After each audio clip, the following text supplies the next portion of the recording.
அருட்பெரும் ஜோதி அருட்பெரும் ஜோதி தனிப்பெரும் கருணை அருட்பெரும் ஜோதி அருட்பெரும் ஜோதி அருட்பெரும் ஜோதி தனிப்பெரும் கருணை அருட்பெரும் ஜோதி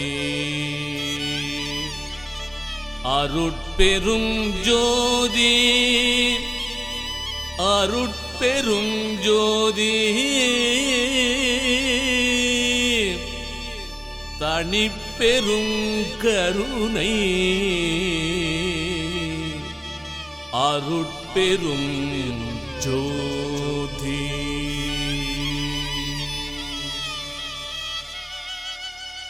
கிடைக்காத பொக்கிஷம்.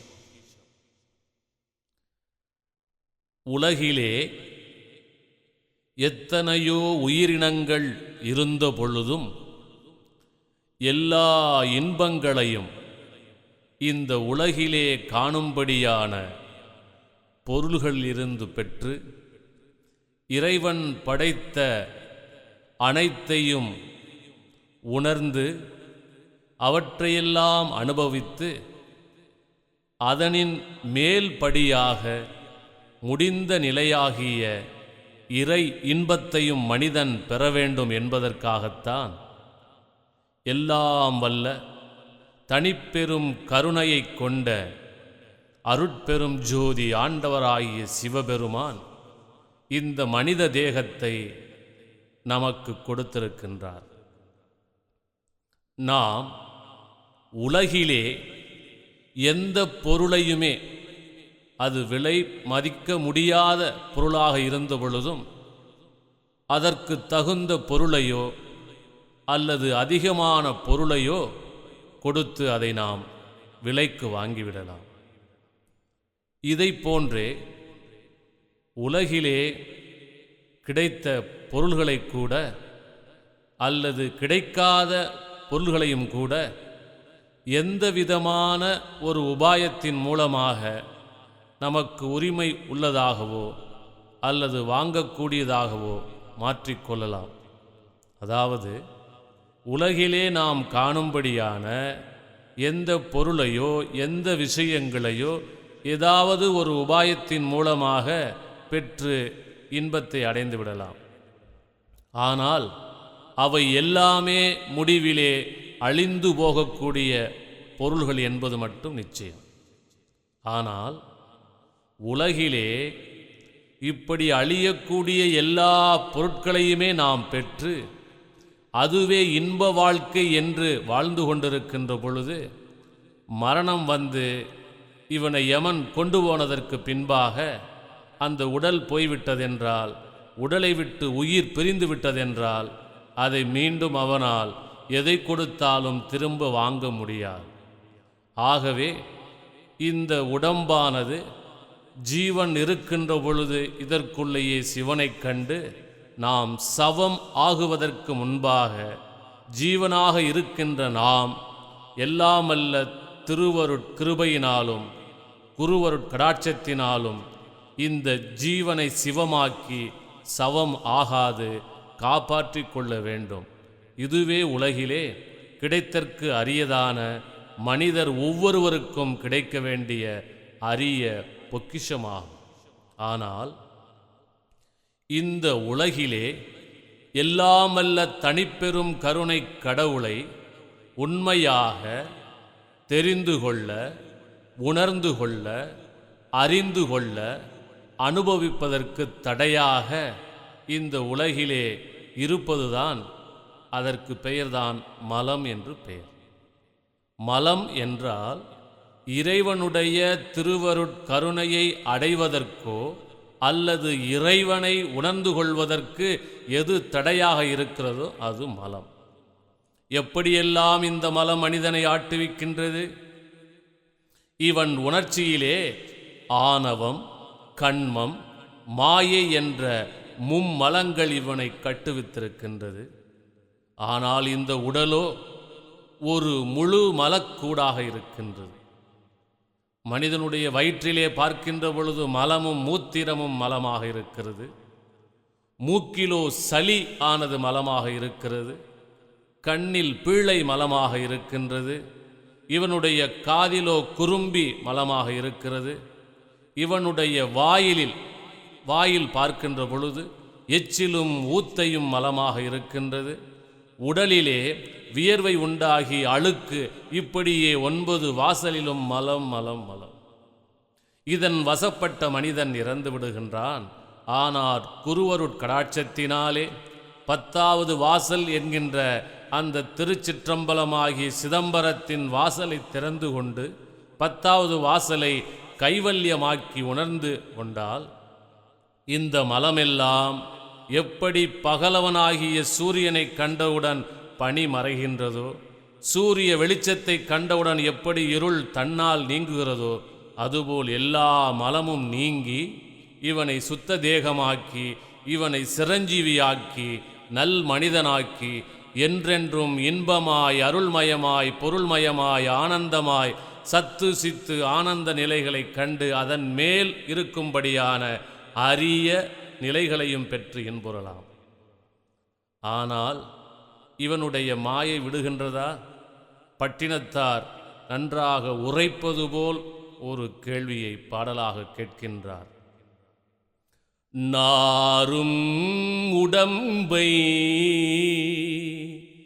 நரிப்பொதி சோற்றினை நான் தினமும் சோறும் கரியும் நிரப்பிய பாண்டத்தை தோகையர்தம் கூறும் மலமும் இரத்தமும் சூரும் குழியில் விழாது ஏறும் படியருள்வாய் இறைவா கச்சியேகம்பனே.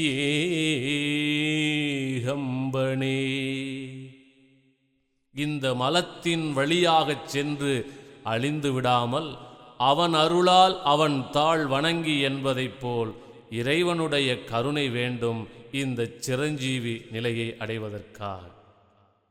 இன்னும் என்ன சொல்லுகிறார்?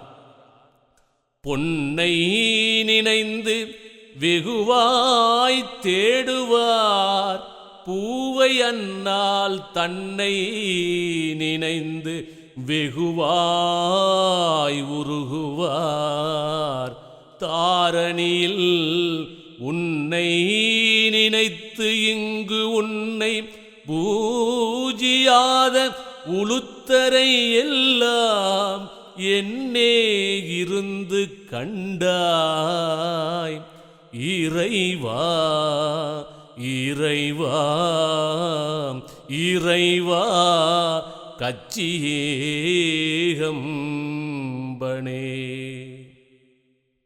உலகிலே பொன் வேண்டும், பொருள் வேண்டும்.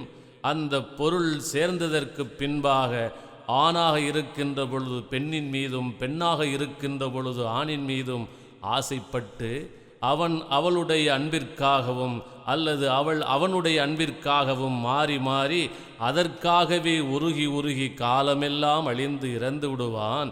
ஆனால் எல்லாமல்ல கச்சி ஏகம்பனே, என்னுடைய உடலெங்கும் நீக்கமர அன்பு வடிவாய் அமர்ந்திருக்கும்படியான ஏகாம்பரநாதனே, உன்னை நினைத்து, இதைத்தான் வள்ளல் பெருமானும் குறிப்பிடுகின்றார்கள்.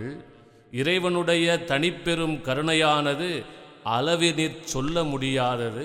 காரணம், நீங்கள் சாதாரணமாக உங்கள் தாயிடமோ தந்தையிடமோ அல்லது உங்கள் மனைவியிடமோ அல்லது நீங்கள் பெண்ணாக இருக்கும்போது கணவனிடமோ அல்லது குழந்தையிடமோ காட்டுகின்ற உண்மையான விசுவாசமாகிய அன்பை அதில் 100 பங்காவது இறைவனிடத்திலே காட்டுவீராகில் அவருடைய தனிப்பெரும் கருணையினாலே நீ இந்த உலகத்திலே நீ மட்டுமல்லாது நீயும் உனது குடும்பமும் உனது சுற்றமும் எல்லா நலன்களும் பெற்று வாழுமே. அதற்கு உண்மையாக அழுது தொழுகின்ற பொழுதுதான் அந்த நிலை கிடைக்குங்கிறார். அதைத்தான் தாயுமான சுவாமிகள் சொல்லுகின்றார்கள். இந்த மலமெல்லாம் எப்போது நீங்கும், எப்போது இறைவனுடைய கருணை கிடைக்கும் என்பதை ஒரே ஒரு பாட்டிலே முத்து பதித்தாற்போல் கூறிவிடுகின்றார். என்ன சொல்லுகின்றார்?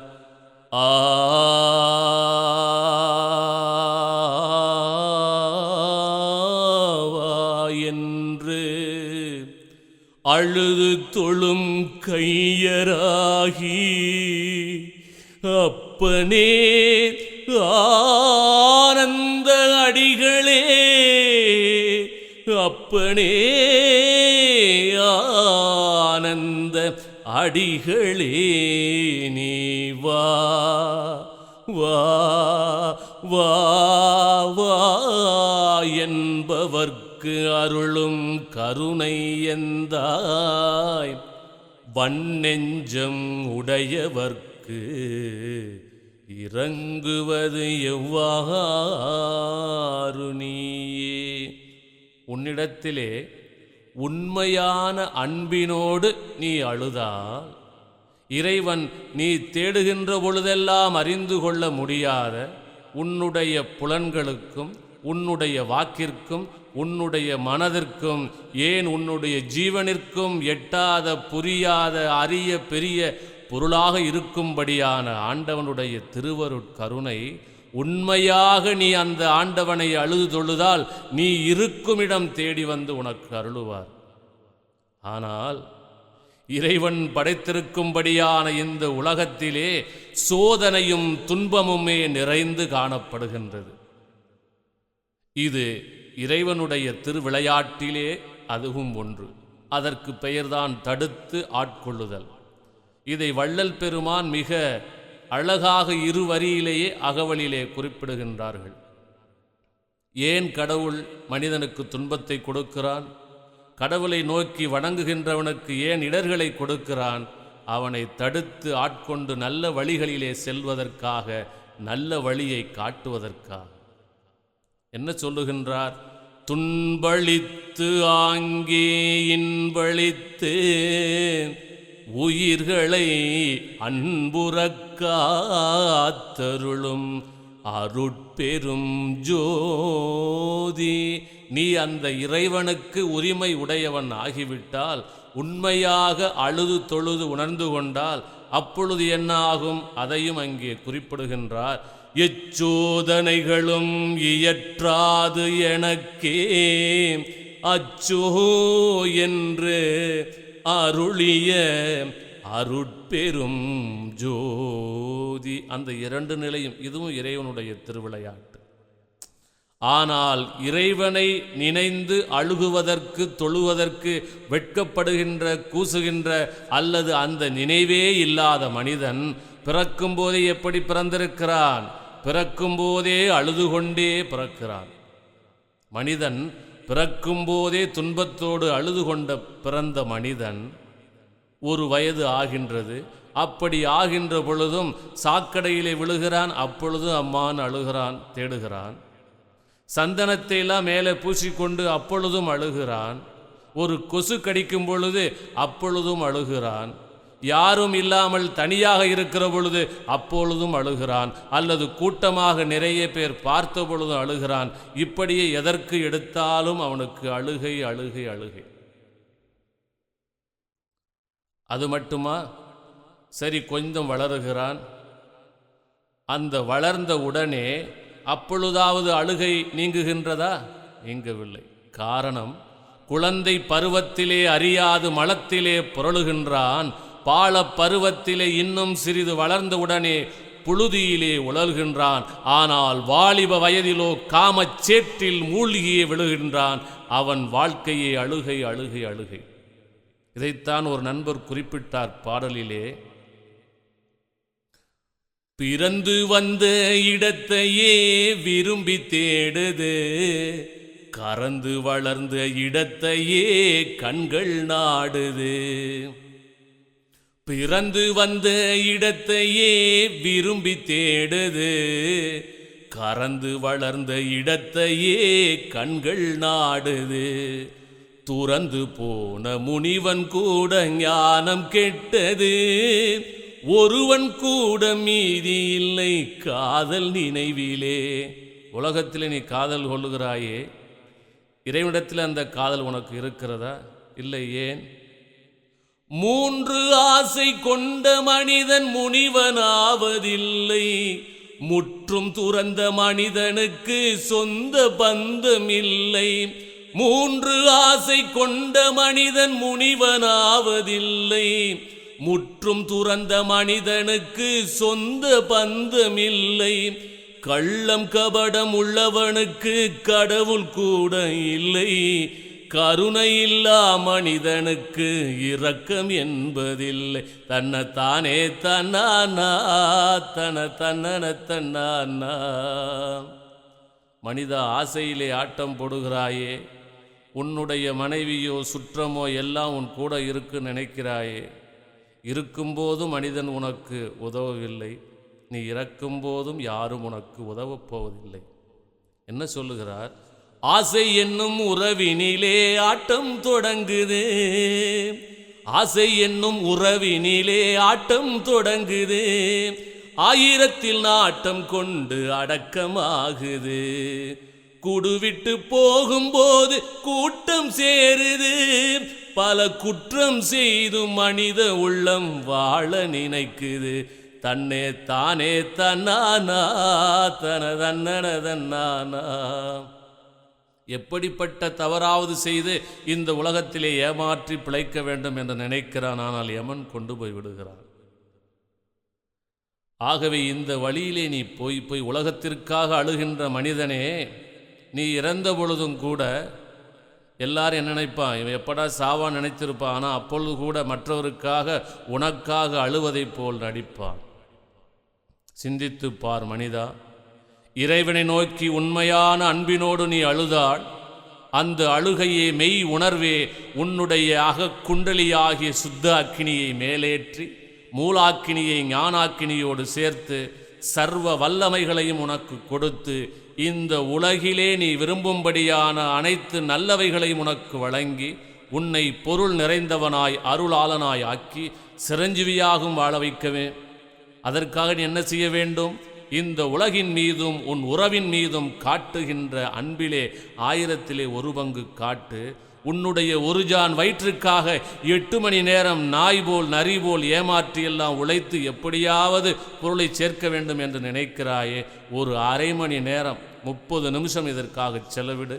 அந்த 24 மணி நேரமும் 60 நாளிகையாக ஒரு நாள் முழுவதும், ஏன் இந்த உலகிலே நீ இருக்கும் வரை என்றென்றும் இன்பமாக நீ வாழலாம். சிந்தித்து பார்க்கிறானா? ஆகவே இப்படி வாலிப வயதிலே இப்படியெல்லாம் கஷ்டப்பட்ட மனிதன் திருமணம் செய்து கொள்ளுகிறான். முதலிலே இதுவரைக்கும் தனக்காக பிறந்தது முதல் அழுது கொண்டிருந்தவன், தனக்காக வாழ்ந்து கொண்டிருந்தவன், இப்பொழுது தன்னுடைய மனைவியினுடைய ஆசைகளை நிறைவேற்றுவதற்காக, அவளுடைய மனம் குளிர்விக்கச் செய்வதற்காக, அவளுடைய அன்புக்கு ஏங்கி அதுவே உண்மையான அன்பு என்று ஏமாந்து இரவும் பகலும் துன்பப்பட்டு அவன் அழுகிறான். போதிய வருமானம் இல்லை, ஏதோ ஒரு கவலை, அதிலேயே அழுது கொண்டே இருக்கிறான். சரி, இப்படி திருமணமானவனுக்கு குழந்தைகள் பிறக்கின்றது, அவற்றின் நலனுக்காக மேலும் மேலும் பாடுபடுகின்றான். குடும்ப கவலை என்ற சேற்றிலே முற்றிலுமே மூழ்கி விடுகின்றான். தான் எதற்காக இந்த உலகிலே மனிதன் வந்தான்? இறைவனுடைய திருவருளை பெற்று உணர்ந்து சிரஞ்சீவி நிலை அடைந்து தானும் தன்னை சார்ந்தவர்களும் அருளும் பொருளும் பெற்று வாழ்வதற்காக. ஆனால் தன்னை உணர்கின்ற உணர்வை, இறைவனை நினைக்கின்ற உணர்வை மறந்து தன்னை அறியும் அறிவை முற்றிலும் இழக்கின்றான், இறந்து விடுகின்றான். ஆனால் தன்னை அறிந்து கொண்டால் இறைவனை அறியலாம், இந்த உலகத்தை அறியலாம், எல்லா நலன்களும் பெற்று வாழலாம். இதைத்தான் சித்தர்கள் சொன்னார்கள். திருமூலர் என்ன சொல்லியிருக்கிறார்? தன்னை அறிய தனக்கொரு கேடில்லை. மனிதா, நீ உன்னை உணர்ந்து கொண்டால் இந்த உலக துன்பங்களுக்காக நீ அழ வேண்டியது இருக்காது, வேண்டியதெல்லாம் கிடைக்கும். தன்னை அறியாமல் தானே கெடுகின்றான். தன்னை அறியக்கூடிய அறிவினாலே அருளையும் பொருளையும் நிறைவாக பெறலாம் என்கின்ற உணர்வை நினைவை நீ அனுபவித்தாத்தானே தெரியும். அப்படி தெரியாமல் விட்டு விடுகின்றாய். தன்னை அர்ச்சிக்கும் அறிவை அறிந்தபின் தன்னை அர்ச்சிக்கத்தான் இருந்தானன்றே. அப்போ அந்த இறைவனை உனக்குள்ளே இருந்து நீ அர்ச்சித்து உண்மையான இறைவனை வழிபாடு செய்ய குருமுகாந்திரமாக அறிந்து கொண்டால் நீயே இறைவனைப் போன்று அருளும் பொருளும் நிறைவாக பெற்று வாழ்வாய். நீ வேண்டுகின்ற சிவன் இந்த ஜீவனுக்குள் இருந்து உன்னை சிவனாக்கி மங்களமாக்கி கேட்ட வரத்தையெல்லாம் கொடுக்கின்ற கற்பக விருட்சமாக உன்னை காப்பாற்றுமே. ஏன் மறந்து நரை திரை பிணி மூப்பை விலை கொடுத்து வாங்கி நீனும் செத்து உன்னை நம்பியிருக்கிறவர்களையும் சாகடித்து இந்த உலக சாகரத்தை ஏன் துன்பமாக்குகின்றாய்? ஆகவே நீ பிறந்த பொழுதும் அழுகை, வாழ்ந்த பொழுதும் அழுகை, கடைசியில் நீ செத்து போகிற பொழுதும் கூட நீ வரும்போது என்ன கொண்டு வந்தாய்? இந்த உலகத்திற்கு வரும்போது முதலிலே நீ கொண்டு வந்த சொத்து அழுகைதான். ஆனால் இந்த நீ சவமாகி செத்தவுடனே அந்த அழுகையை கூட உன்னுடைய உற்றாருக்கும் உறவினருக்கும் கொடுத்துவிட்டு அந்த அழுகை கூட சொந்தமில்லாது தனி பிணமாக பிரிந்து போய்விடுகின்றாயே. இந்த உடலை இங்கே அழிய விட்டு போய்விடுகின்றாயே. மீண்டும் அப்படி ஒரு தேகம் கிடைக்குமா? ஆகவே எதற்காக இந்த உலகிலே வந்தாய்? நாளை தெரிந்து கொள்ளலாம். இந்த ஞானம் அடைவதற்கு அல்லது இறை உணர்வை அடைவதற்கு எத்தனையோ வழி இருக்குதே. நமக்கு 30-40 வயதான ஆகுது. ஒரு 60 வயதிலே இதை அடைந்து கொள்ளக்கூடாதா என்று ஏமாந்து இருந்துவிடக் கூடாது. நாளை இருப்பா என்பது என்ன நிச்சயம்?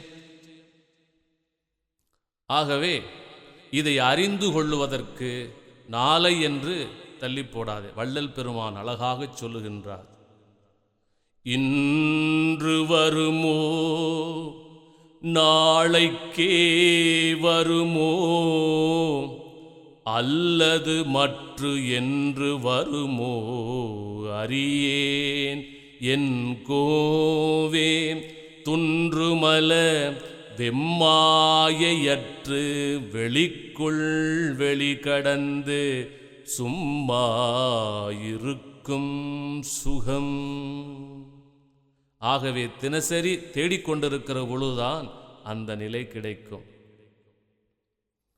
உலகிலே எத்தனையோ வழிகளிலே முயன்ற பொழுதும் சிலரை தடுத்து ஆட்கொள்வதற்காக குரு வந்த பொழுதும் இவன் அதை கேட்டுக்கொள்ள மாட்டான். இந்த உலகத்திலே நாம் சாதாரணமாக பார்க்கிற பொழுது யார் அதிகமாக சொல்லுகிறானோ அதுதான் உலகத்தில் ஈடுபடுது. அதனால் சிலவற்றிற்கு எல்லாரும் சேர்ந்து ஒரு நல்ல காரியத்தை சொல்லலாம், செய்யலாம். தெரியாத விஷயத்தை சொல்லலாமா? உலகிலே வாழுகின்ற மனிதர்களில் பெரும் பகுதியினர் கடவுளுங்கிறது ஒன்றும் இல்லைப்பா, அதுக்காக என் நேரத்தை போட்டு வீணடிக்கிறாய், அதுக்காக நீ வீணாக இல்லாத ஒன்றுக்காக அலைவதை விட இருக்கக்கூடிய இந்த உலக செல்வங்களுக்காக நீ ராத்திரியும் பகலும் கஷ்டப்பட்ட ஏதாவது வாழ்கிற காலமாக சந்தோஷமாக இருக்கலாம் என்று அறியாத வழியை சொல்லிவிடும். ஏன்னா அவனும் பார்த்ததில்லை, அவன் பார்த்தா தானே உனக்கு சொல்லுவான். ஆகவே பார்த்தவன் சொன்னதையும் இந்த மனிதன் கேட்பதில்லை. உலகத்திலே சித்தர்களை இறைவன் அனுப்பியதின் நோக்கம் உலகிலே வாழக்கூடிய மனிதர்கள் எல்லா இன்பங்களையும் அனுபவிக்க வேண்டும். ஆனால் அதே சமயம் இறைவன் என்ற ஒன்று இருக்கின்றது, அழியாமை என்ற ஒன்று இருக்கின்றது, சாகா கல்வி என்ற ஒன்று இருக்கின்றது. அந்த சாகா கல்வி அறிந்து கொண்டு சிரஞ்சீவியாக நீ எந்நாளும் வாழ வேண்டும் என்று உனக்கு உணர்த்துவதற்காகத்தான், உனக்கு போதிப்பதற்காகத்தான், உனக்கு அறிவுறுத்துவதற்காகத்தான் சித்தர்கள் வந்தார்கள். அப்படி வந்த பொழுதும் அவர்கள் சொன்னதை நீ கேட்காத காரணத்தினாலே உன்னுடைய வாழ்க்கை அழிந்தது மட்டுமல்ல, கடைவிரித்தேன் கொள்வாரில்லை கட்டிக்கொண்டோம் என்று வள்ளல் பெருமான் போனது போல் ஒவ்வொரு சித்தர்களும் முடிவில் வருத்தத்தோடு தான் சென்றிருக்கிறார்கள். ஏன் இந்த நிலை தெரியுமா? இந்த உலகிலே பெரும்பாலானவர்கள் எதை ஏற்றுக்கொள்கிறார்களோ அதைத்தான் செம்மறி ஆடு மாதிரி இந்த மனிதன் ஏற்றுக்கொள்ளுகிறான். நல்லவற்றை எல்லோரும் சொல்லுகிறார்கள், அதை ஏற்றுக்கொள்ளலாம். சிறிதும் சம்பந்தமே இல்லாததை சொன்னால் ஏற்றுக்கொள்ள முடியுமா? அல்லது உண்மையான ஒன்றை சொல்லுகின்ற பொழுது அதை ஏற்றுக்கொள்ளாவிட்டாலும் அதை மனம் ஏற்றுக்கொள்ளுமா? ஏற்றுக்கொள்ளாது. ஆகவே எல்லோரும் சேர்ந்து ஒரு கருத்தை சொல்லுகிறார் என்பதற்காக அது ஒரு நல்ல கருத்து என்றோ அல்லது அதுதான் உண்மை என்றோ சொல்ல முடியுமா? ஒரு ஊரிலே ஒரு 100 பேர் இருக்கிறான். அந்த 100 பேரிலே 99 பேருக்கு வியாதி, ஒருத்தனுக்கு மட்டும் வியாதி இல்லை. ஏன் காரணம் என்றால் அவர்தான் மருத்துவர், அவர் டாக்டர். இந்த 99 பேருக்கும் ஒரு கடுமையான வயிற்று வலி, தாங்க முடியாத வயிற்று வலி. அப்போ உண்மையான அன்பினோடு அந்த வயிற்று வலியை தீர்ப்பதற்காக அந்த மருத்துவர் டாக்டர் ஒரு மருந்தை, நல்ல மருந்தை சொல்லுகிறார். அவர் அனுபவித்தவர், நோயின் குணமும் தெரியும், நோயை எப்படி நீக்குவதும் தெரியும். அதனால தான் அவர் மருத்துவர். ஆகவே இந்த மருந்தை சாப்பிடுங்கள் என்று சொல்லுகிற பொழுது எல்லாரும் 99 பேரில் 90 பேர் சேர்ந்து என்ன பண்ணுவான்? ஐயோ இது கசப்பான மருந்துங்க, இது வயிற்று வலி சரியாகாது, வயிற்று வலி அதிகமாகிடும், நாங்கள் சொல்கிற மருந்தை கொடுங்கன்னு சொல்லுவான். அப்போ அந்த டாக்டர் மருத்துவர் மீண்டும் மீண்டும் இதுதான் நல்ல மருந்து என்று நிலைநிறுத்துவார். இந்த எல்லாரும் ஜால்ரா போடுற பார்த்துட்டு 9 பேர் இந்த மருத்துவர் சொல்லை கேட்ட 9 பேரும் அந்த 90 பேரை சேர்ந்துக்கிட்டு இந்த மருந்து வேண்டாம் வேண்டாம் பார் சொல்லி பார்ப்பார். கேட்கலாம். என்ன பண்ண டாக்டர் எதையோ தின்னுட்டு சாங்கட மனசுக்கு நினைத்து கொண்டு போய்விடுவார். அப்படித்தான் சித்தர்கள் சென்று விடுகிறார்கள். ஆகவே நல்ல இந்த சிரஞ்சீவியான நிலையை வாழ்வதற்கு சித்தர்கள் ஏன் சொன்னார்கள்? சிந்தித்து பார்க்க வேண்டாமா? எந்த சித்தர்களும் உன்னுடைய மனைவியையோ குழந்தையோ குடும்பத்தை விட்டு காட்டுக்கு போய் துறவரம் போக என்று சொல்லவில்லை. நீ வேலைக்கு போக வேண்டாம், அல்லது சம்பாதிக்க வேண்டாம், அல்லது தொழில் செய்ய வேண்டாம் என்று எந்த சித்தர்களும் சொல்லவில்லை. உனக்காகவும் உன்னை நம்பியிருக்கக்கூடிய மனைவி மக்களுக்காகவும் சுற்றத்திற்காகவும் இந்த உலக நன்மைக்காகவும் 8 மணி நேரம் நன்றாக உழைத்து பொருளை சேகரித்து அவர்களுக்கு கொடு, நீயும் நன்றாக இரு. ஆனால் இறைவன் இருக்கின்றான் என்ற உணர்வினோடு ஒரு அரை மணி நேரம் 30 நிமிடம் தியானம் செய்து கொண்டு உண்மையான உருக்கத்தோடு வழிபாடு செய்து உன்னுள் தவசக்தியை பெருக்கிக் கொண்டு சுலபமாக உலக இன்பங்களை நீயும் பெற்று மற்றவனுக்கும் கொடுத்து நன்றாக இருந்து தான் சொல்லுவார். ஆகவே எந்த சித்தர்களும் துறவி என்று போகச் சொல்லவில்லை. உண்மையான துறவு, சித்தர்கள் காட்டிய துறவு எப்படி என்றால், ஒருவன் பசியோடு இருக்கிறான், அவனுக்கு சாப்பிட்றது ஒன்றுமே கிடைக்கல, அப்போ அவன் பட்னியாக இருக்கிறான், அது பெருசல்ல. ஆனால் சில பேர் இருப்பான் பாருங்கள், எல்லா வசதி இருக்கும், அவனுக்கு சர்க்கரை வியாதியோ இல்லை ரத்த அழுத்தம் ஏதோ ஒன்று இருக்கும், இருந்தும் சாப்பிட முடியாது. அதுபோல் எல்லாம் இருக்கிற பொழுதும் அளவோடு அதை அனுபவிக்கிற பொழுது உனக்கு நோய் இல்லை, உனக்கு துன்பம் இல்லை, எதுவுமே இல்லை. இந்த உடலுக்கு வரக்கூடிய வியாதிகளான துன்பத்தையும் மனதிற்கு வரக்கூடிய வியாதியாகிய கவலையையும் இந்த உயிருக்கு வரக்கூடிய வியாதியாகிய மரணம், இந்த 3ஐயும் நீக்கிவிட்டு நீ வாழுகின்ற பொழுதுதான் சிரஞ்சீவி வாழ்க்கை. அதை காட்டத்தான் சித்தர்கள் வந்தார்கள். நாளைக்கு என்று இருந்து விடாதே, ஏன் தேடி வந்து சொல்லுகிறேன் ஏற்றுக்கொள் என்கிறார்கள் சித்தர்கள். ஆகவே நாளை என்று இருக்கிற பொழுது நாளை இருப்பாய் என்பதோ அல்லது நாளை நல்ல எண்ணம் இருக்கும் என்பதோ என்ன நிச்சயம்? இப்படித்தான் ஒரு சித்தர் ஒரு சீடனுடைய பக்குவம் தெரிந்து அவனை ஆட்கொள்வதற்காக வந்திருக்கிறார். எத்தனை இடங்களில் நீங்கள் பார்க்கலாம், சித்தர்கள் சாலையிலோ அல்லது மரத்தடியிலோ ஒரு பிச்சைக்காரனைப் போல் உட்கார்ந்திருப்பார்கள். ஆனால் அவர்கள் முகத்திலே ஒரு அன்பு இருக்கும். எதையுமே சட்டை செய்யாத, இறைவனுக்கும் அன்புக்கு மாத்திரமே கட்டுப்படுகின்ற பார்வையும் தோற்றமும் இருக்கும். எதுக்காக அப்படி சுற்றி கொண்டிருக்கிறார்கள் தெரியுமா? தன்னால் தன்னை உணர்ந்து வழிபடக்கூடிய ஒரு சீடனை பூர்வ ஜென்மத்திலே முன்பிறவியிலே விட்டகுறை தொட்டகுறை இருக்கக்கூடிய காரணத்தினாலே இப்படி வேஷமிட்டு வருகிறார்.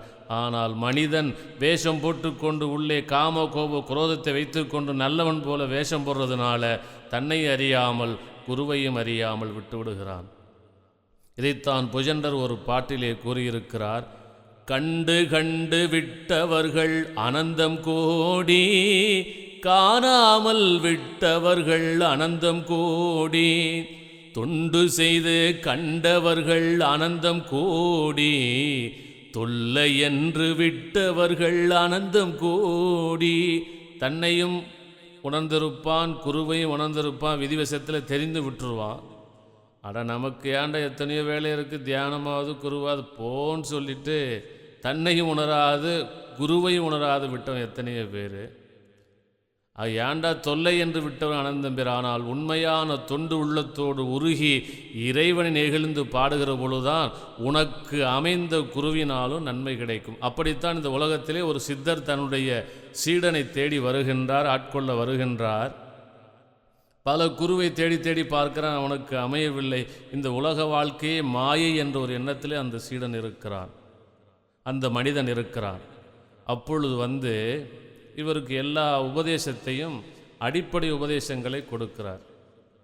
கொடுத்து உபதேசத்தை வாங்கிக்கிட்டான். ஐயா ஒரு விண்ணப்பம் என்று கேட்டான். என்ன என்று கேட்கிற பொழுது, எங்கள் அப்பா அம்மாவுக்கு நான் இழுக்கிறேன். என்னப்பா? என்னுடைய பெற்றோருக்கு திருமணமாகி 20 வருஷம் குழந்தை இல்லைங்களா, அதுக்கப்புறம் போகாத கோயிலுக்கெல்லாம் போய் என்னை பெற்று குழந்தை ஆக்குனாங்களாம். அதனால் எனக்கு திருமணம் பண்ணணும்னு ஒரு ஆசை அவர்களுக்கு இருக்குங்க. ஆகவே எனக்கு திருமணம் ஆகிவிட்டால் உடனே என்னை விட்டுருவா, நான் வந்துடுறேங்கன்னார். அப்படியே ஆகட்டும் பண்ணார். அதே போல் அவனுக்கு திருமணம் ஆனது. திருமணம் ஆகி ஒரு 10 நாள் கழித்து வந்தார். திருமணத்துக்கு கூட வரவில்லை. அவனை தேடி வருகிறார். ஐயா வாங்க வாங்க வாங்க வாங்க என்று வரவேற்று, இப்போ தாங்க உங்களை நினைச்சேன். சரி இப்போவாது நினைத்தாய் என்று மனதில் நினைத்து கொண்டு, இப்பொழுதா என் கூட வர்றான்னு கேட்குறார்.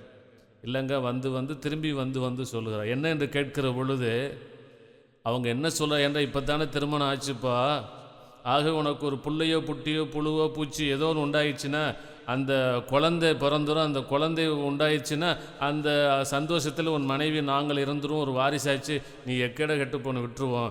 ஆக ஒரு குழந்தையை பெற்று போட்டு போடான்னு சொல்கிறாங்க. ஆகவே ஒரு வருஷத்தில் வந்து விடுறேங்கிறான். 1 வருஷம் என்னப்பா, 2 வருஷம் கழித்து வருவேன் என்று சொல்லி 2 வருடம் கழித்து மீண்டும் அதே ஆளை பார்ப்பதற்கு குரு வருகிறார். அப்போ வந்தோடனே அதே போல் ஐயா ஐயா வாங்க என்று சொல்லிவிட்டு, அந்த குழந்தையை பாருங்கள், அப்படி தெய்வ கடாட்சம் ஐயா, அதை பார்த்தா தெய்வத்தை பார்க்குற மாதிரி இருக்குது. இந்த குழந்தையும் பாருங்கள், ஆண் குழந்தையாக இருந்து ஒரு வாரிசாக போயிருக்கும், இது பெண் குழந்தையாக போய்விட்டது. அது ஏதோ ஒரு 10 வயசு ஆச்சுன்னா அது அப்படியே எல்லாம் ஒரு சந்தோஷமாயிடுவாங்க. ஆகவே அப்புறம் வர்றேங்கிறான். 10 வருஷம் என்னப்பா, அந்த பெண் குழந்தைக்கு திருமணமாகட்டும், அதுக்கப்புறம் வர்றேன்னு சொல்லி 16 ஆண்டுகள் கழித்து மீண்டும் இவனுக்கு வருகிறார், இவனை தடுத்தாட்கொள்ள. அப்போது என்ன சொல்கிறார் பாருங்கள், ஏதோ ஒரு ஆம்பளை பையன் பிறக்கணும் பார்த்து ஒன்றும் பிறக்கலைங்க ஐயா, இதுக்கு ஒரு திருமணம் ஆயிடுச்சுன்னா ஒரு குழந்தை பிறந்தா அப்புறம் பேரம்பேத்தி ஆச்சு, நான் வந்துடுவாங்க ஐயா. எனக்கு வரணும்னு ஆசை, இந்த மாயை விட மாட்டேங்குது, நான் என்ன பண்ணுறதுங்க ஐயா, எனக்கு அவ்வளோ ஆசையே இல்லை, இந்த மாயை என்னை விட மாட்டேங்குது என்று மாயை மேலே பழி சொல்லுகிறான் சோம்பேறித்தனத்தாலே. உள்ளே சிரித்து கொண்டு இவனை தடுத்தாட்கொள்ள உண்மையாகவே நேரம் வந்துவிட்டது என்று அறிந்த குரு இவனுக்கு இதுவே தக்க சமயம் என்று கருதி அவனை சாப்பிட அழைக்கிற பொழுது, சாப்பாடெல்லாம் ஒன்று வேண்டாப்போ ஒரு இளநீர் இருந்தால் போதும்னு கேட்குறார். இளநீர் நம்ம தோட்டத்தில் இருக்குங்க, நூற்றுக்கணக்கான தென்னை மரம், நானே வெட்டி தருகிறேன் என்று தோட்டத்திற்கு அழைத்து செல்லுகிறான். அப்படி ஏறி, உங்களுக்கு நான் தாங்க சுத்தமாக கொடுக்கணும், வேறு யாரும் வெட்டக்கூடாது, ஆகவே நானே ஏறி மரத்திலே பறிக்கிறேன் என்று தென்னை மரத்திலே ஏறி ஒரு கையினாலே தென்னை மட்டையை பிடித்து கொண்டு அடுத்த கையினால் இளநீரை வெட்டப் போகிறான். கொஞ்சம் நிறுத்து அப்படிங்கிறார் குரு. என்னங்க ஆச்சுங்கிறார். ஏப்பா ஏன் மட்டையை பிடிச்சிருக்க, நீ அதை விட்டால் விழுந்துருவானு? அப்போ மட்டையை நீ பிடித்திருக்கிறாயா, மட்டை உன்னை பிடித்திருக்கான்னு கேட்டார். நான் பிடித்திருக்கிறேனா, மட்டை என்னை பிடித்திருக்கிறதா? எப்படி காதற்ற ஊசியும் வாராதுகான் கடைவழிக்கை என்ற ஞானம் வந்தது மாதிரி இந்த வார்த்தை கேட்டவுடனே நாம் தானே இந்த மாயை பிடித்திருக்கிறோம் என்ற உணர்வு மரத்தை விட்டு கீழிறங்கி அழுது தொழுது குருநாதருடைய திருப்பாதங்களை கட்டிப்பிடித்து அழுது அந்த இளநீரையும் கொடுத்து உணர்ந்து கொண்டு தன்னை அறியும் அறிவை குருநாதருடைய தீட்சையினால் அறிந்து கொண்டு நிலையடைந்தான். ஆகவே உணர்ந்தவர்கள் சொல்லும் பொழுது அதை ஏற்றுக்கொண்டு நீயும் மரணமில்லாத நிலையை, சாகா கல்வியை பெற வேண்டும். அதை உணர்ந்து கொண்டாயா? இந்த கடவுள் என்கின்ற வஸ்துவை நீ உணர்ந்து கொண்டால் அப்புறம் நீ விட்டு விடுவாயா? ஒருவன் 10 ரூபாய்க்காக துன்பப்படுகிறான், அவனுக்கு 1000 ரூபாய் கிடைக்கும் பொழுது அப்போ தானே அந்த 10 பெருமையும் 1000 தெரியும். அதுபோல் கடவுளை உணர்ந்து கொள்கிற பொழுதுதான் நமக்கு தெரியும். இப்படித்தான் ஒரு ஊரிலே ஒரு நாட்டை ஆளுகின்ற ராஜா இருக்கிறார். ஆளுகின்ற நாட்டினிலே வறுமை தாண்டவம் ஆடக்கூடிய சூழ்நிலை வந்துவிட்டது. சரியான மழையே இல்லை. அப்பொழுது தன்னுடைய அரண்மனை ராஜகுருவிடத்திலே கேட்கின்ற பொழுது அவர் சொல்லுகின்றார், தவம் செய்யக்கூடியவர்கள் குறைந்து விட்டார்கள். நாட்டிலே உண்மையான தவம் செய்யக்கூடியவர்கள் குறைந்து விட்டார்கள், உண்மையான துறவிகளும் குறைந்து விட்டார்கள். குறைவாக இருக்கக்கூடிய தவசீலர்களையும் சித்தர்களையும் துறவிகளையும் உன் அரசாங்கம் கௌரவிக்க தவறிவிட்டது. ஆகவே உண்மையான ஒரு சித்தனையோ துறவியையோ நீ தேர்ந்தெடுத்து அவனை கௌரவித்தால் நாட்டினுடைய வறுமை நீங்கும், செல்வம் ஓங்கும் என்று சொன்னார். அப்படியே அந்த மன்னனும் ஐயா அப்படியே ஆகட்டும் என்று தனக்கு அன்பும் தன்னிடத்திலே பரிவும் மரியாதையும் கொண்ட அவனுடைய மந்திரியை அழைத்தார். மிக கோபமாக, இதுவரை எனக்கு சொல்லவில்லை, ஆகவே நீங்கள் என்ன செய்வீர்கள் என்று தெரியாது. ஒரு நாளைக்கு நாளை பொழுது விடிவதற்குள்ளாக உண்மையான துறவு கொண்ட ஒரு துறவியையோ அல்லது சித்தனையோ நீங்கள் தேடி கொண்டு வந்து இடத்திலே ஒப்படைக்க வேண்டும். அவருக்கு நாம் சகல மரியாதையும் செய்ய வேண்டும் என்று கூறியிருந்தார். திகைத்த மந்திரியும் திகைப்பை வெளியே காட்டிக்கொள்ளாமல் அப்படியே ஆகட்டும் அண்ணா என்று காலையிலிருந்து மாலை வரை தேடுகிறார். கிடைக்குமா? ஏன் அன்போடு தேடவில்லை, கிடைக்கவில்லை. சரி, நாளை காலைக்குள்ளாக ஒப்படைக்காவிட்டால் மன்னன் நம்மை சிரச்சேதம் செய்து விடுவார், நம்ம பதவி போயிடுமே, நம்ம பதவியை காப்பாற்றி கொள்ள வேண்டும் என்பதற்காக தனக்கு வேண்டிய ஒரு நண்பரை பிடித்து அந்த நண்பரிடத்திலே சொல்லுகிறார், ஐயா இது மாதிரி நடந்த விஷயம், ஆகவே நாளை மன்னர் இடத்திலே நான் ஒரு நல்ல துறவியை, நேர்மையான உண்மையான துறவியை கொண்டு போய் சேர்க்க வேண்டும். யாரும் கிடைக்கவில்லை. எனக்கு உண்மையாக விசுவாசமாக உள்ள நண்பர் நீங்கள் தான். ஆகவே உங்களுக்கு தாடி மீசையெல்லாம் நான் செட்டப் பண்ணி விட்டுருக்கிறேன். நீங்கள் ஒரு உண்மையான துறவியைப் போல நடிக்க வேண்டும். எனக்காக என்ன செய்ய வேண்டும் என்றால், நாளை ராஜா உங்களிடத்திலே தேடி வருவார். வருகின்ற பொழுது பொன்னும் பொருளெல்லாம் கொடுத்து உங்கள் காலடியில் விழுந்து வணங்குவார். இவையெல்லாம் தேவை, தூக்கிட்டு போயா போயா போயான்னு நீ கத்த வேண்டும். அதற்கப்புறம் உங்களுக்கு நான் பல உதவிகளை செய்கிறேன்னு சொன்னார். நண்பரும் சரி என்று ஒப்புக்கொண்ட காரணத்தினாலே இதையெல்லாம் முடிந்ததற்கு பிறகாக இந்த மந்திரியானவர் ராஜாவிடத்திலே சென்று, மன்னரே, தாங்கள் செய்த தவத்தின் பயனாக, நம்முடைய நாடு செய்த புண்ணியத்தின் பயனாக ஒரு உண்மையான முழுதும் துறந்த, முற்றும் துறந்த ஒரு மெய்யான ஒரு துறவியை சந்தித்து விட்டேன், அது இறைவனின் பாக்கியம் என்றவுடனே நாளை என்னை இப்போவே போய் பார்க்கலாம் என்று தன்னுடைய படை பரிவாரங்கள் உடனே விலை மதிக்க முடியாத நவரத்தினங்களையும் பொற்காசுகளையும் ஒரு 20 பேர் சுமந்து செல்ல அந்த பொய்த் துறவியை இந்த மந்திரி நண்பரை பார்ப்பதற்காக செல்லுகின்றார்கள். அப்படி போய் பார்த்த உடனே சாஷ்டாங்கமாக அந்த மன்னரும் மன்னருடைய மனைவியாகிய ராணியாரும் விழுந்து வணங்க, எல்லா பொருள்களையும் கொடுக்க, அப்பொழுது நண்பனாக இருந்த பொழுது வேஷம் போட்டான். ஆகவே அந்த மந்திரியும் காலில் விழுந்து மனசுக்குள்ளே திட்டிக்கிட்டே காலில் விழுகிறான். மன்னரும் இந்த உலகையெல்லாம் காத்து ரட்சிக்கும் சிவடிவான முனிவர் அவர் பெருமான் அவர்களே, இந்த பொருளையெல்லாம் தாங்கள் ஏற்று எங்களை மரியாதை செய்ய வேண்டும் என்றார். இந்த பொருளெல்லாம் யாருக்கே வேணும்? இதெல்லாம் அழியக்கூடிய பொருள், எடுத்துகிட்டு போய் இதெல்லாம் வேண்டாம் வேண்டாம், ஆசீர்வாதம் போகணுன்னார். எவ்வளோ சொல்லி பார்த்தார், இந்த பொருளெல்லாம் தேவையில்லையா, நாளைக்கு இருக்க பொழுது நமக்கு நிச்சயம் இல்லையப்பா, அடுத்து விடுகின்ற சுவாசமே ஒன்றுது எண்ணுதில்லை, எனக்கு இதெல்லாம் வேண்டாம், நீ நல்லா இருப்ப போய் வா என்றார். மன்னருக்கு இப்படி கூட ஒரு துறவி இருப்பானா என்ற வியப்பு. வீட்டுக்கு சென்று விடுகிறார், அரண்மனைக்கு சென்று விடுகிறார்.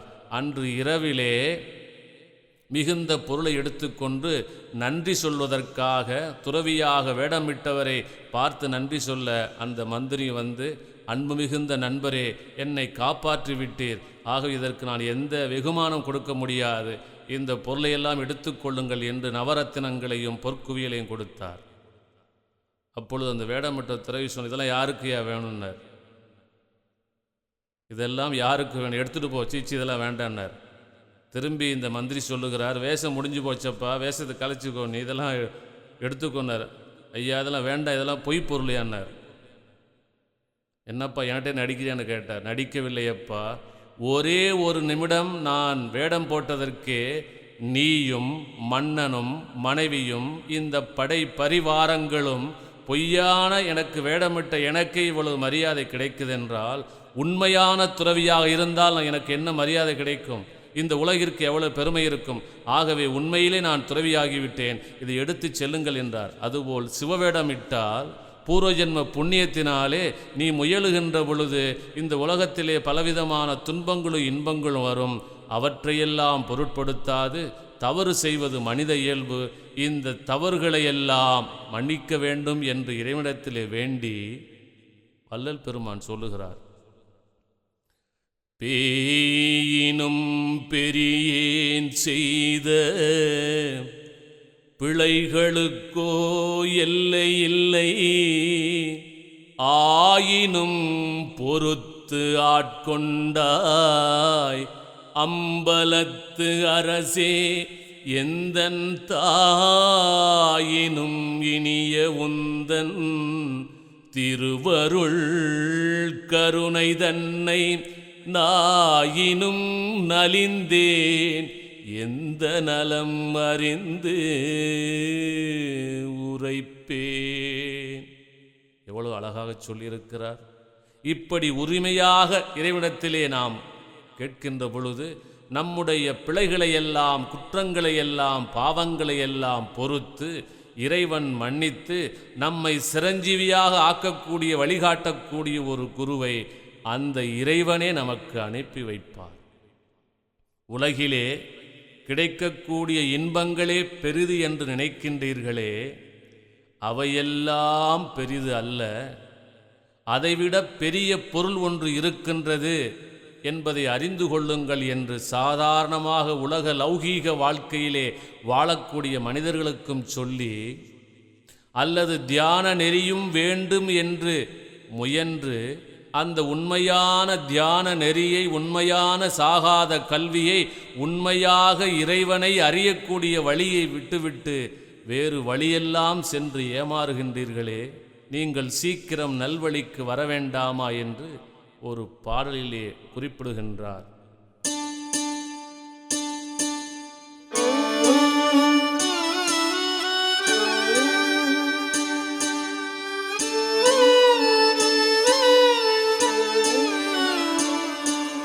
காடு வெட்டி நிலம் திருத்தி காட்டெருவம் போட்டு கரும்பை விட்டு கடுவிரைத்து கழிக்கின்ற உலகீர், கூடு விட்டு போயினவில் ஏது புரிவிரிங்கே, குடியிருப்பீரையோ நீர் குறித்தறியீரிங்கே, பாடுபட்டீர் பயனறியீர் பால் கிரைத்து கழித்தீர், பட்டதெல்லாம் போதும் இது பரமர் வரு தருணம், ஈடுகட்டி வருவீரேல் இன்பமிக பெறுவீர், என்மை உரைத்தேனனான் உண்மை உரைத்தனனே, உண்மை உரைத்தனனே, உண்மை உரைத்தனனே, உண்மை உரைத்தனனே.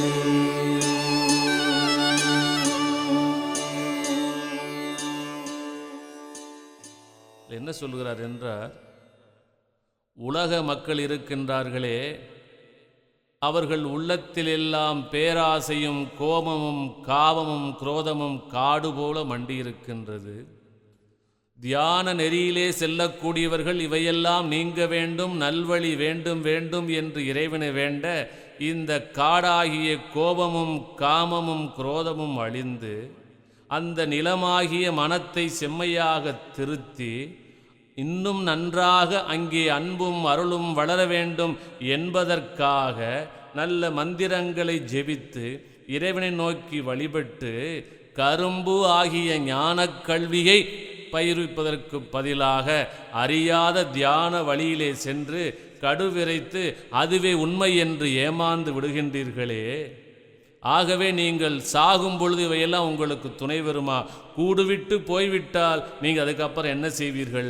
இருக்கும்போதே விட்டுவிட்டீர்களே. நீங்கள் இறந்ததற்கு பிறகாக இந்த உடலை விட்டு நீங்கள் பிரிந்தவுடனே இந்த உடலும் அழிந்துவிடும், நீயும் அழிந்து விடுவாயே.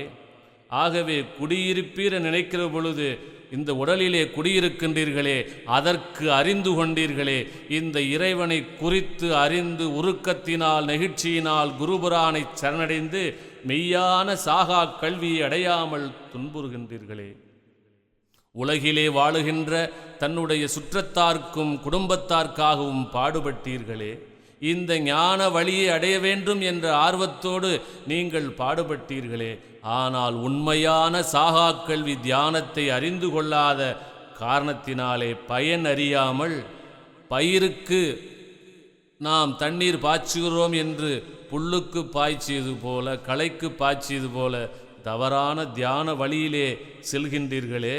ஆகவே நீங்கள் இப்படி தவறாக போனதெல்லாம் இதோடு விட்டுவிடு, உண்மையான நெறியை இதோ நான் சொல்லியிருக்கின்றேன். ஆகவே இதுவே இறைவன் வரக்கூடிய தருணமாக இருக்கிறது. ஏன் உரைத்தேன்? இரக்கத்தால் உரைத்தேன்.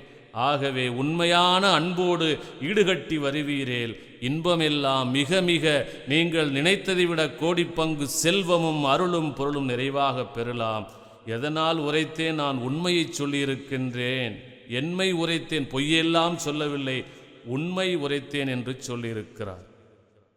ஆகவே உலக இன்பங்களுக்காக கிடைக்கவில்லை என்பதற்காக அழக்கூடிய மனிதனே, உண்மையான அன்பினோடு இறைவனை நோக்கி உணர்ந்து அழுது தொழுதீர்களானால் எல்லா நலன்களையும் அருளக்கூடிய ஒரு குருபிரான் முன்னிலையிலே நீங்கள் கொண்டு செல்லப்பட்டு அவர் காட்டக்கூடிய வழியினாலே எல்லா நலன்களையும் அடைவீர்கள்.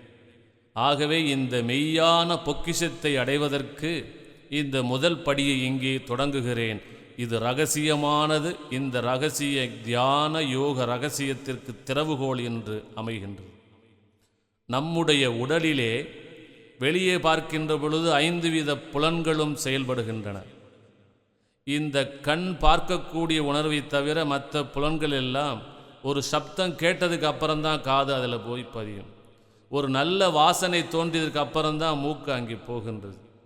ஏதாவது ஒன்றை தொட்டதுக்கு அப்புறம் தான் இது தொடுகின்றோம் என்று உணர்வு தெரியுது. ஆனால் இந்த கண் இருக்கிறதே, கண் அந்த உணர்வை பெறுவதற்கு முன்பாக இதுவே தானாக சென்று பற்றுகின்ற இந்த 5 பேர் அறிவும் கண்களே கொள்ள என்பது நம்முடைய தேவாரத்தினுடைய குறிப்பு. ஆகவே மற்ற புலன்கள் எல்லாம் செய்யக்கூடிய வேலையை கண் உடனே உதாரணமாக பார்த்தோமானால், ஒரு நறுமணம் உள்ள ஒரு மல்லிகை பூ இருக்கின்றது என்று வைத்துக்கொள்ளுவோம். கண் மூடியிருக்கிற நேரம் அது அந்த நுகர்கின்ற வாசம் மாத்திரம் நமக்கு தெரியும். அது மொட்டா, மலரா, காய்ந்ததா, காயாததா, அல்லது எங்கேருந்து வந்தது எல்லாம் தெரியாது. ஆனால் கண் இருக்கின்ற பொழுது அந்த மல்லிகை பூவை பார்த்தவுடனே அதனுடைய தோற்றமும் அதனுடைய குறிப்பும் அதனை பற்றிய அத்தனை விஷயங்களையும் கண் சொல்வதற்கு முன்பாகவே நினைவிலே பதித்து கொள்ளுகிறோம். கண்ணிற்கு அவ்வளவு பெரிய சிறப்பு வட்டம்.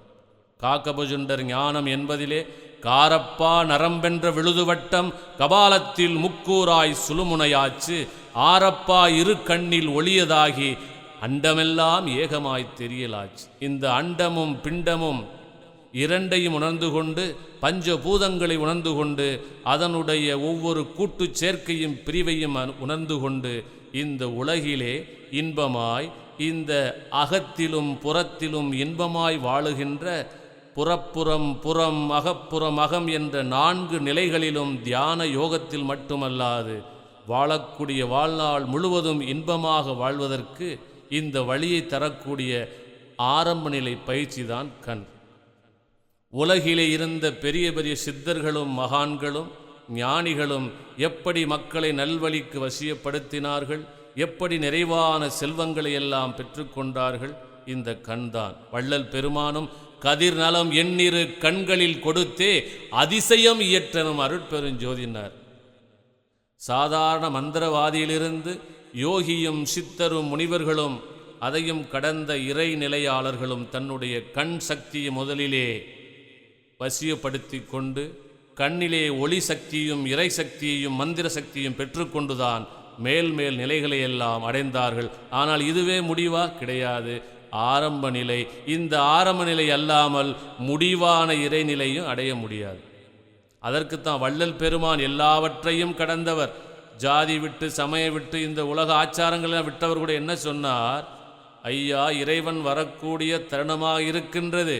ஆகவே முழு அன்போடு ஆடாத அசையாத தீபத்தை ஏற்றி அந்த தீப நுனியிலே பாவனையாக அருட்பெரும் ஜோதி ஆண்டவனை பார்த்து வாருங்கள், வருகின்ற பொழுது உண்மை விளங்கு என்று சொல்லிவிட்டு போய்விட்டார். திருமூலர் என்ன சொன்னார்?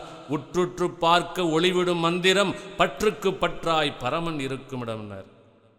ஆகவே அன்பு உள்ளம் கொண்டவர்களே, இந்த பயிற்சியை தொடங்கி நீங்கள் செய்கின்ற பொழுதே பல அற்புதங்களை காணலாம். நீங்கள் நினைத்ததையெல்லாம் லௌகீக இன்பங்களை பெறலாம்.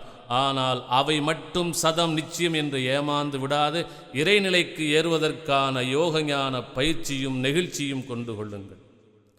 ஆகவே இந்த பயிற்சியை ஆரம்பத்திலே தொடங்குகின்ற பொழுது தான் ஒரு சுத்தமான விரிப்பின் மீது அமர வேண்டும். எப்பொழுதும் சும்மா உட்கார்ந்து வெறும் தரையில் தியானம் செய்தால் குண்டலி சக்தி பூரா கீழே போய்விடும். கீழே இருக்கக்கூடிய அசுத்த உஷ்ணம் எல்லாம் மேலே ஏறிவிடும். ஆகவே நல்லதொரு விரிப்பின் மீது அமர்ந்து ஒரு வெள்ளை துணி விரித்தோ அல்லது தர்ப்பை பாயை விரித்தோ அல்லது வசதி இருந்தால் புலித்தோல் மீதோ மான்தோல் மீதோ அமர்ந்து தியானத்தில் நாம் எவ்வளவு உயரத்திலே அமருகிறோம் என்பதை முதலிலே தீர்மானம் செய்து கொண்டு, நாம் இருக்கக்கூடிய அறை தனி அறையாக இருந்தால் இன்னும் விசேஷம். அந்த அறையை இன்னும் சுத்தமாக வெள்ளையாக வர்ணம் தீட்டப்பட்டிருந்தால் இன்னும் விசேஷம். ஆகவே நமக்கு முன்பாக ஒரு 3 அடி தூரத்திலே ஒரு மேடையை வைத்து, அந்த மேடை அது ஸ்டூலு சேர் எதுவாக வேண்டுமா இருக்கலாம். ஆனால் அதை சுற்றி வெண்மை நிறம் இருக்க வேண்டியது அவசியம். நம்முடைய உட்கார்ந்திருக்கும் பொழுது நெற்றியினுடைய உயரம் எவ்வளவு உயரம் இருக்கிறதோ அந்த நெற்றி இரு புருவங்களுக்கு இடைப்பட்ட புருவ மத்தியிலிருந்து அதே நேர்கோட்டு உயரத்திலே அந்த விளக்கினுடைய தீப நுனி இருப்பது போல விளக்க வைத்து கொள்ள வேண்டும். அந்த விளக்கிற்கும் நெய், விளக்க எண்ணெய், இழுப்பெண்ணெய் என்ற முக்கூட்டு எண்ணெய் ஏற்ற வேண்டும். ஏனென்றால் நம்முடைய உடம்பில் இருக்கும்படியான வாதபித்த சிலேத்தும்மம் குற்றங்களை நீக்குவதற்கும் அதிலிருந்து வெளிப்படுகின்ற புகை உடல் நடத்திற்கு எந்த தவறும் அல்லது கெடுதல் செய்யாதவாறு அமைவதற்கும் சில மந்திர அமானுஷ்ய சக்திகளை பெறுவதற்கும் இந்த முக்கூட்டு எண்ணெய் தேவை. அப்படி 3 வித எண்ணெய்களையும் கலந்து ஊற்றி அதிலே தீபத்தை ஏற்றி அந்த தீபத்தினுடைய நுனியை நாம் பார்த்து இரு கண்களையும் அசையாது பார்த்து பழகி வர வேண்டும். எவ்வளோ நேரம் பார்க்கலாம்? ஒரு 2 நிமிட நேரம் பார்க்கலாம். அப்படி பார்க்கின்ற பொழுது உங்களுக்கு முதலிலே கண் எரிச்சல் தோன்றும், அல்லது கண்ணில் அலர்ச்சி மாறி தோன்றும், வலி தோன்றுவது போல் இருக்கும். ஒரு பொறுமையாக 2 நிமிடம் வீதம் பழகி வந்தீர்களானால் 1 மாதத்திற்குள்ளாக 5 நிமிடம் வரை பார்க்கின்ற சக்தி வரும். எப்பொழுது இந்த 5 நிமிடம் கண்களை இமைக்காது பார்க்கின்ற சக்தி வருகிறதோ அந்த நிலை அடைந்தீர்கள் என்பதற்கு சாட்சியாக நீங்கள் பார்க்கக்கூடிய அந்த பிம்பத்திற்கு உள்ளாக 7 நிறங்களும் தோன்றி அதற்குள்ளே ஒரு வட்டம் தோன்றும். அந்த வட்டத்தை பார்த்து கண்களை மூடி அமைதியாக மன நெகிழ்ச்சியோடு அமருகின்ற பொழுது வெளியே தெரிந்த தீபத்தினுடைய பிம்பத்தினுடைய வட்டம் உங்கள் புருவ மத்தியிலே அதே நிறத்திலே தோன்றும். அதையே உற்று பார்த்து நினைவையும் உணர்வையும் புருவ மத்தியிலே வைத்து கொண்டு இறைவனை நோக்கி அழுது தொழுது பாட 10வது வாசல் திறக்கும். வேறு எந்த முயற்சி இல்லாமலும் குண்டலி சக்தி மேலே ஏறும். இது சத்தியம். ஆகவே இந்த பயிற்சியை செய்து வருகின்ற பொழுது கண்களுக்கு அயர்வும் அதிக சூட்டினாலே உடலுக்கு கேடுகளும் வர வாய்ப்பு இருக்கிறது. அவை வராமல் இருப்பதற்காக என்ன செய்ய வேண்டும்? அந்த பயிற்சியை செய்து முடித்த உடனே படுத்து கொண்டோ அல்லது அமர்ந்து கொண்டோ ஈரமான துணியையோ அல்லது தாங்கக்கூடிய அளவில் இருக்கும்படியான குளிர்ச்சியான ஒரு ஐஸ் கட்டியையோ ஒரு துணியிலே சுற்றி கண்ணிற்கு ஒத்தடம் போல் கொடுக்க வேண்டும். ஒரு நிமிஷம் நேரம், அதிக நேரம் கொடுக்கக்கூடாது. அப்புறம் நன்றாக பச்சை தண்ணீரிலே குளிர்ந்த நீரிலே முகத்தை கழுவி துடைத்து கொண்டே வரலாம். இது ஆரம்ப நிலை பயிற்சி. இது 2 மாதம் 3 மாதம் செய்ததற்கு பிறகாக நம்முடைய வீட்டில் இருக்கும்படியான வெள்ளை சுவற்றிலே ஒரு வெள்ளை நிறமான ஒரு காகிதம் பேப்பரை ஒட்டி அதன் நடுவிலே நம்முடைய 1/4 ரூபாய் சைஸ், அதாவது ஒரு 3/4 இன்ச்சு சைஸ், 1 இன்ச்சு சைஸிற்கு வட்டமாக கருப்பாக வண்ணம் தீட்டி கருப்பு நிறத்திலே சுத்த வட்டம் அந்த கருப்பு வட்டமாக இருக்க வேண்டும். அதேபோல முன்பு அமர்ந்த தூரத்திலே 3 அடி தூரத்திலே நெற்றிக்கு நேரான அந்த உயரத்திலே இருக்கும்படியாக வைத்து அதையே உற்றுற்று பார்த்து பழகி வர வேண்டும். இந்த ஒரு 48 நாட்களுக்கு உள்ளாகவே அந்த கருப்பு நிறமானது பார்த்து கொண்டு பயிற்சி இருக்கிற பொழுதே மறைந்து விடுவதைப் போல் தோன்றும். அப்படி வருகின்ற பொழுது நீங்கள் தகுதி பெற்றுவிட்டீர்கள் என்று பொருள். அப்போ அது இன்னும் கொஞ்சம் 2 மடங்கு பெரிதாக ஆக்க வேண்டும். இப்படி ஆக்கி 3 இன்ச் வட்டமுள்ள அந்த கருப்பு கோடு மறைகிற பக்குவம் வருகின்ற பொழுது நீங்கள் பயிற்சியிலே வெற்றி பெற்று விட்டீர்கள் என்ற அர்த்தம். அப்படி வந்ததுக்கு அப்புறமா உள்நோக்கி பார்க்கிற பொழுது அந்த ஒளி மிக பிரகாசமாக தோன்றும். அப்புறம் நீங்கள் பயிற்சியில் இருந்தாலும் இல்லாத பொழுதும் எப்பொழுது பார்த்தாலும் அந்த உள்ளே பிரகாசமாக தோன்றும். இந்த பிம்பமே நாளாக உருவேற கரு ஏறும் என்பது போல அந்த உள்ளே ஜோதி தோன்றி உங்கள் நினைவு உள்நோக்கி செல்லக்கூடிய காரணத்தினாலே 72,000 நாடி நரம்புகளும் வசமாகக்கூடிய காரணத்தினாலே உங்களை யார் பார்த்த பொழுதும் உங்களிடத்திலே அன்பாக பழகுவார்கள். உலகிலே எந்த செயல்கள் நடக்க வேண்டும் என்றாலும் அந்த செயலை நீங்கள் செய்ய துணிவதற்கு முன்பாக அமைதியாக அதிகாலை நேரத்திலே இதுபோன்று தவத்தில் அமர்ந்து இந்த பயிற்சியை செய்து அப்பொழுது எனக்கு இது வேண்டும், இந்த வேலை முடிய வேண்டும் என்று உங்களுக்கு நீங்களே உத்தரவு கமாண்ட் செய்கிற பொழுது அந்த செயல் நிச்சயமாக நடக்கும். இது நடந்துவிட்டது, முடிந்துவிட்டது, இந்த செயல் எனக்கு சாதகமாக அமைகிறது என்று பேசி வர சத்தியமாக உலக இன்பங்கள் எல்லாம் நீங்கள் பெற்றுக்கொள்ளலாம். அதற்கு மேலான நிலைகளையும் அடையலாம். இதற்கு மேலாக கண்ணாடியிலும் மற்றும் சில 5 விதமான பயிற்சிகளை நீங்கள் அறிந்து கொள்ளுகின்ற பொழுது உலகில் நீங்கள் எதையும் சாதிக்கலாம்.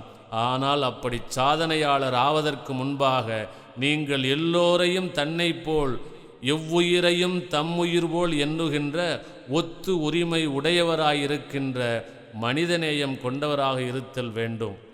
இந்த சக்தியினாலே மற்றவர்களுக்கு நன்மை செய்ய வேண்டும், யாருக்கும் கெடுதலும் தீங்கும் கனவிலும் நினைக்கக்கூடாது என்ற பக்குவம் கொண்டவராக இருக்க வேண்டும்.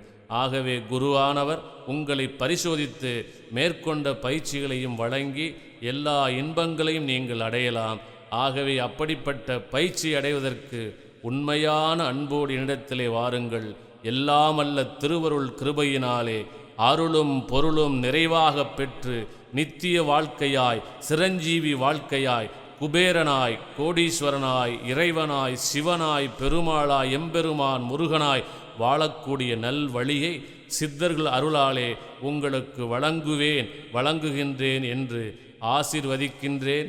மீண்டும் மீண்டும் சிந்தித்துப்பார்.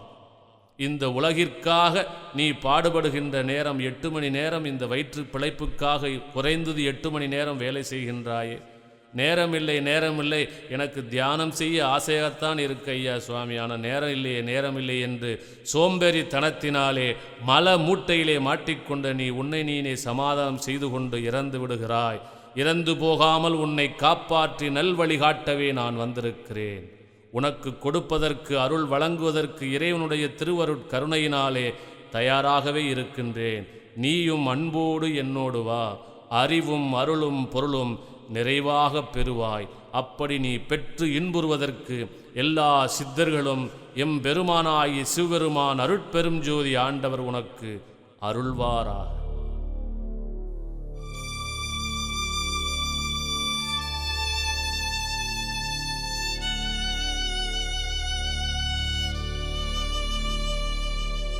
அருட்பெரும் ஜோதி அருட்பெரும் ஜோதி தனிப்பெரும் கருணை அருட்பெரும் ஜோதி அருட்பெரும் ஜோதி அருட்பெரும் ஜோதி தனிப்பெரும் கருணை அருட்பெரும் ஜோதி அருட்பெரும் ஜோதி அருட்பெரும் ஜோதி தனிப்பெரும் கருணை அருட்பெரும் ஜோதி.